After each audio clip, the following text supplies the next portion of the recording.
Resartus, a social revision engine. Mencius Moldbug. August 14, 2008. Unqualified Reservations. Narrated by Skeptical Waves. Resartus, a social revision engine. Thanks to all readers who have returned for our fall term.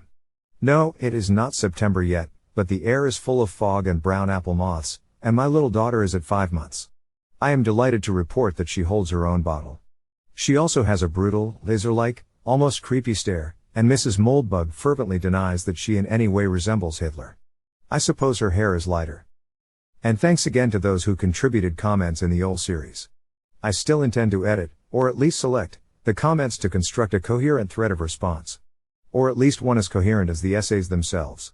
I also will tie up the many loose ends left dangling. But not, as St. Augustine put it, just yet. Many interesting things have happened over the last month. I will discuss these things, but again, not yet.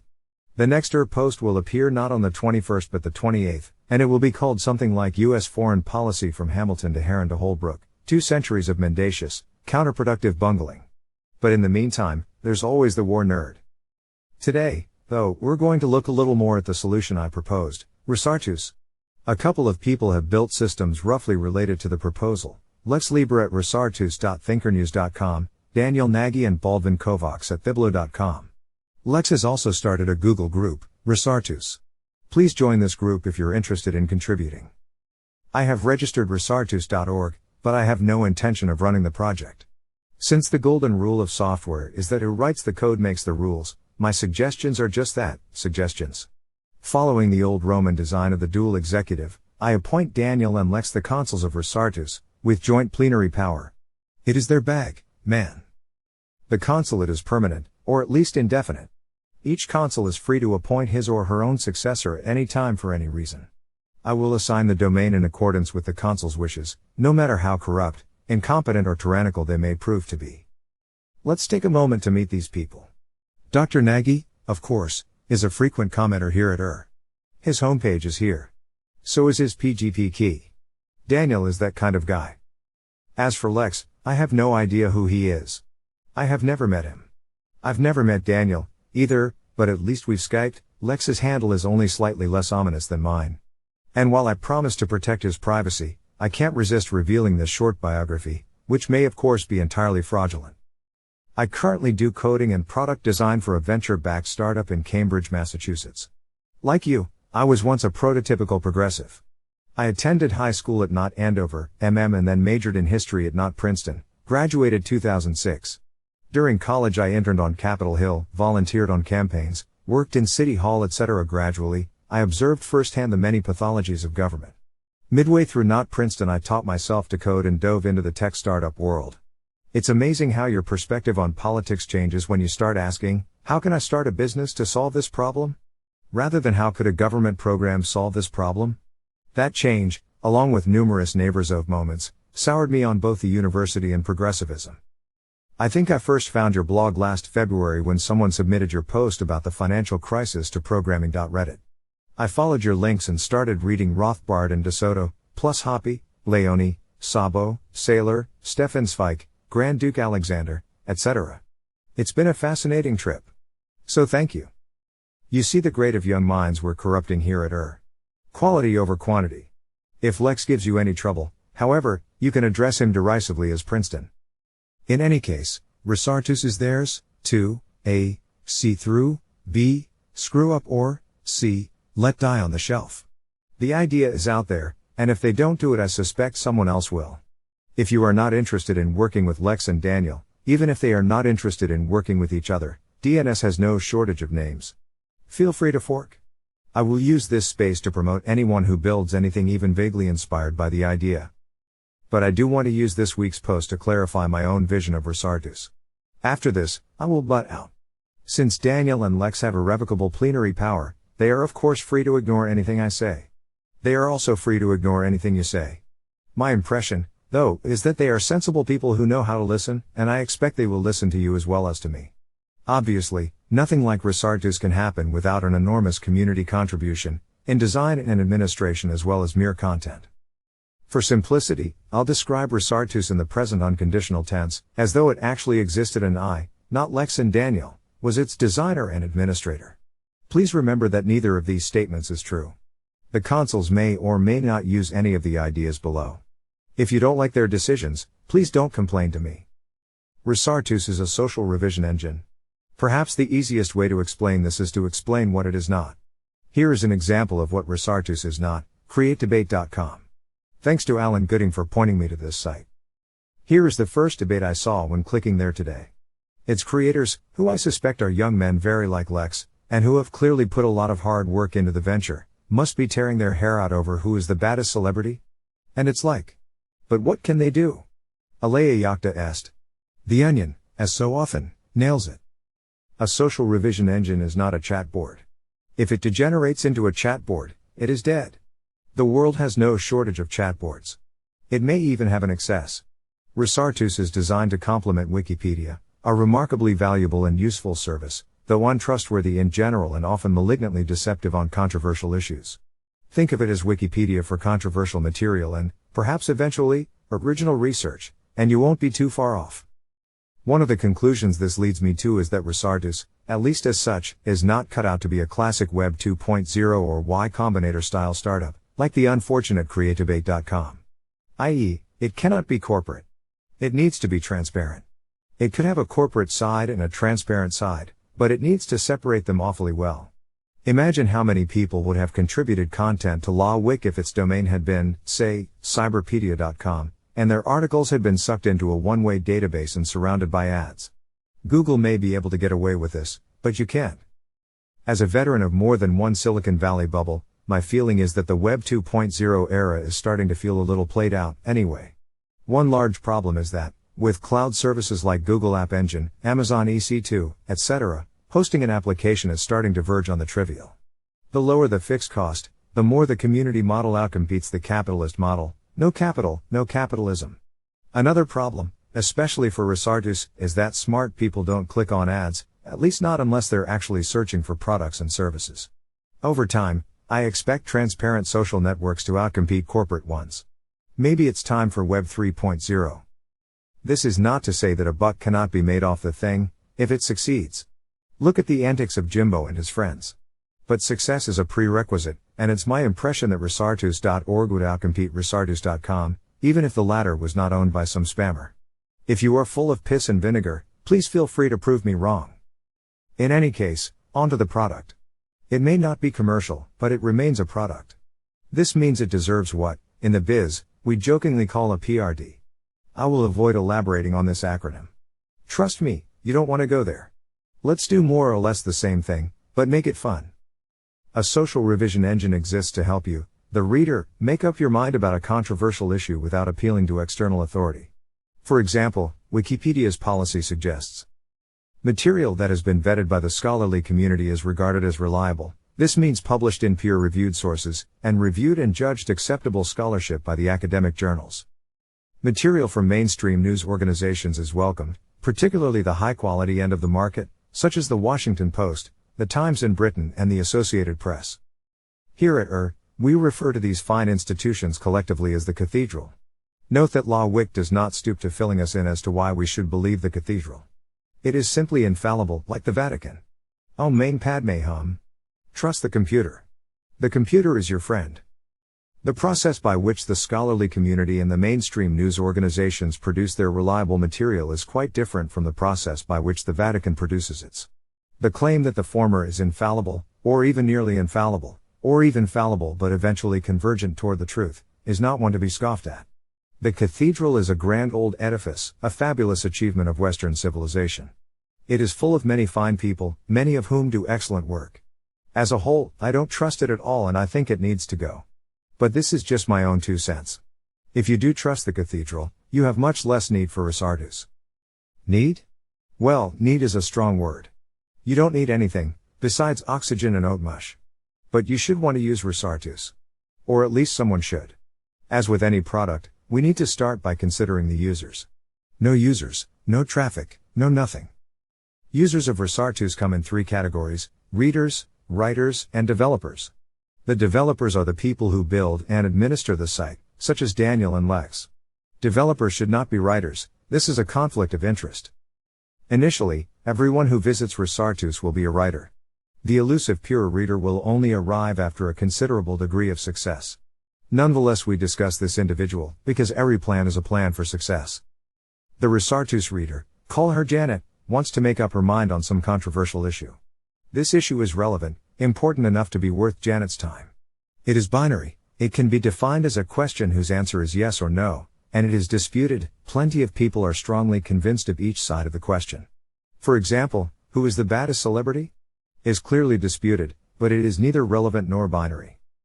Janet reads Resartus because she is confident that it provides her with the best available perspectives on both sides of this controversy. Moreover, these arguments need not be excavated from a comment thread, or even from 2 comment threads. They are structured and organized for Janet's benefit. I like the word trial, or, interchangeably, case, for a dispute on Resartus. The site is certainly not designed to be used for trials in the judicial sense of the word, at least, this is not a market requirement. However, a judicial proceeding is the epitome of relevant, binary and disputed. Janet is a juror in the case. For whatever reason, perhaps she just wants to know the truth, she intends to decide it. This is her job, not Resartus's. We produce no verdicts. In my opinion, the rocket should be a considerable distance from the ground before anyone tries to use it to second-guess the actual judicial system. Think of the libel issues. But there are some exceptions already. I think Resartus would be a fine tool for exploring the cases of Bruce Ivins or Floyd Landis. Indeed, the Trust But Verify blog has taken a very Resartus-like approach to the Landis case, and do we really know who killed the Kennedys? Every rocket, however, must start on the ground, with no flammable materials nearby. So I think the best subjects for initial Resartus trials are scientific and technical controversies, preferably ones which have not, such as global warming, experienced democratic polarization. Technical trials are as far from the baddest celebrity as we can imagine. I am especially fond of them because in many cases, I simply have no idea who is right. For me, these cases include string theory, peak oil, and polywell fusion. Each of these can be phrased as a triable proposition. String theory is not a science. Global petrochemical production is likely to decrease in the near future. Hussar's polywell may be a viable solution for energy generation. These are not issues which Joe Sixpack has much of an opinion on, but they are certainly relevant and more or less binary, and you will certainly find strong views on both sides of each. Social networks, in general, degrade over time. I am very conscious of this because my first social network was Usenet. Usenet in, say, 1990 had some excellent things going for it. A. The average IQ of someone with a Usenet account was about 120, and B. Almost all accounts were administratively responsible. When this changed, Usenet was no longer viable. There is really nothing like the old Usenet today. Resartus needs mechanisms to prevent such degradation. Many mechanisms. As many mechanisms as possible. The simplest one, start at the top. If you can resolve controversies in high-energy physics, you can deal with global warming. If you can deal with global warming, you can deal with the Russo-Georgian War. But if you start with the baddest celebrity, or anything close, there is no hope. It may be hard to round up a quorum of high-energy physicists. So another fine source of early trials is our old friend, the software industry. Emacs versus Phi would be a fun trial. Or Python versus Ruby. Or even Linux versus Windows. The relevance here is debatable, but fun is often a good replacement for relevance. But I am assuming a non-obvious design decision here. There is another way Resartus, at least at first, is different from CreateDebate.com. It hosts one main trial at a time. Think of Resartus as a hall of justice, with one courtroom. All cases are tried, sequentially of course, in that one room. Eventually the hall may expand and have several courtrooms, but not until necessary. Why? Our goal is to create a critical mass of high-quality discussion. To do this, we need a critical mass of high-quality writers, preferably generalists who can dive into as many different subjects as possible. Especially at first, this is a very limited group. If we divert this group off into 74 different permanent ongoing arguments, we have no critical mass in any of them. Imagine creating Usenet all over again. How would you do it? You would start with one group, miscellaneous.general, then split it again as the thing became unwieldy.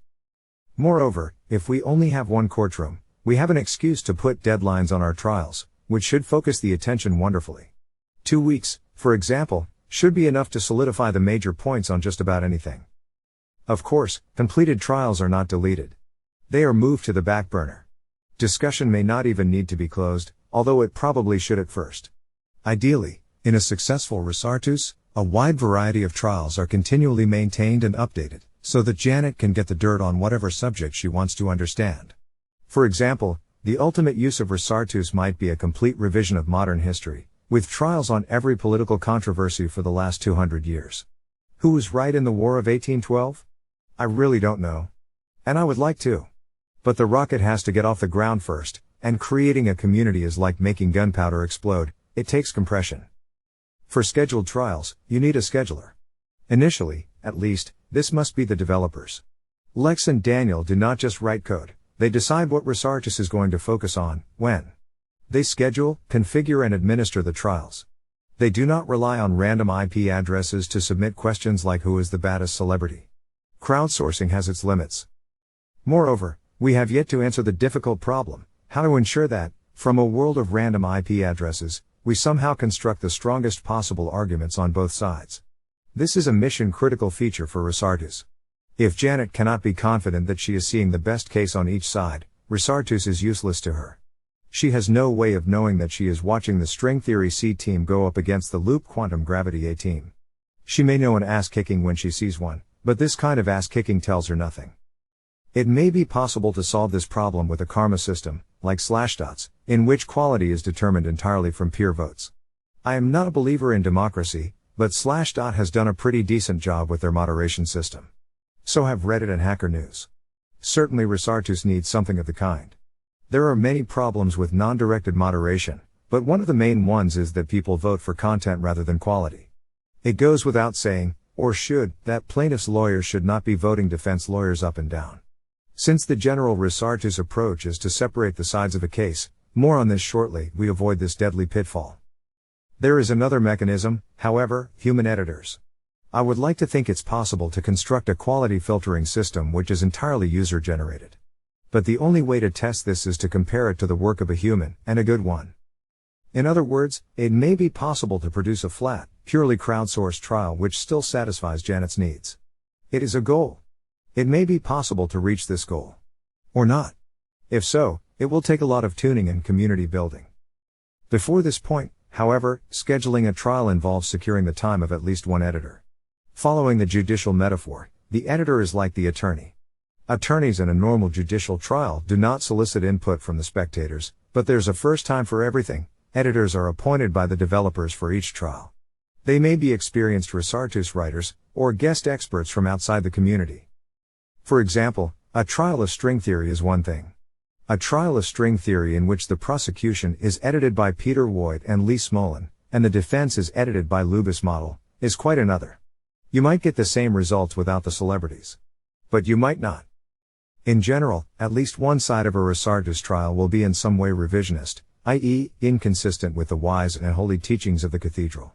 The revisionist side is either attacking some canonical belief, or promoting some unconventional one. Either way, without an editor, we can expect the case to be hopelessly disorganized and mispresented.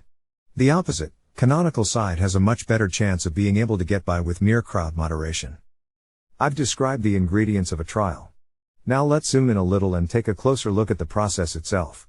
These details are more shaky than the broad strokes above, and I wouldn't be surprised if Daniel and Lex just throw them all out. Like a modern Western trial, a Resartus case is asymmetric.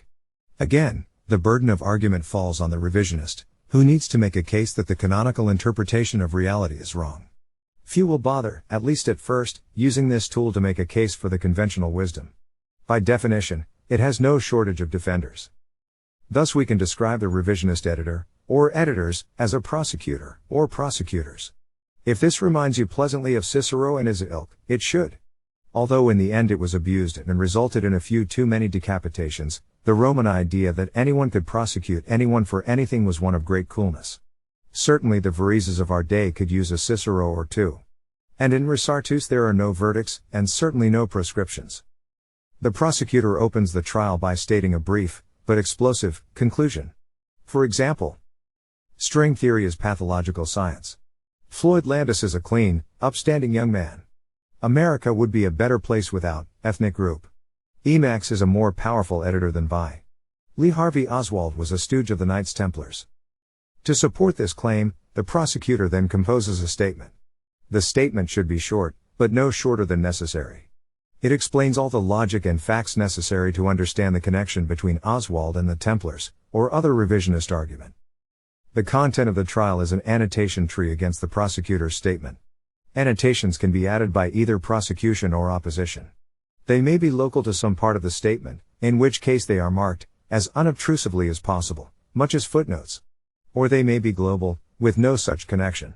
Janet may want to follow local annotations, or she may just want to see a list of all annotations. There are three classes of annotation: exhibits, queries, and objections. An exhibit is a document that expresses some fact pertaining to the case. The document is to be taken on its own merit, there are no reliable sources. However, links to non-Resartus sites need to be archival quality. There should be a reasonable guarantee that the target of the URL will not change, that the URL is not and will not be firewalled, etc., etc. The developers maintain a list of archival quality link targets. To exhibit a document from a non-archival source, copy it to Resartus.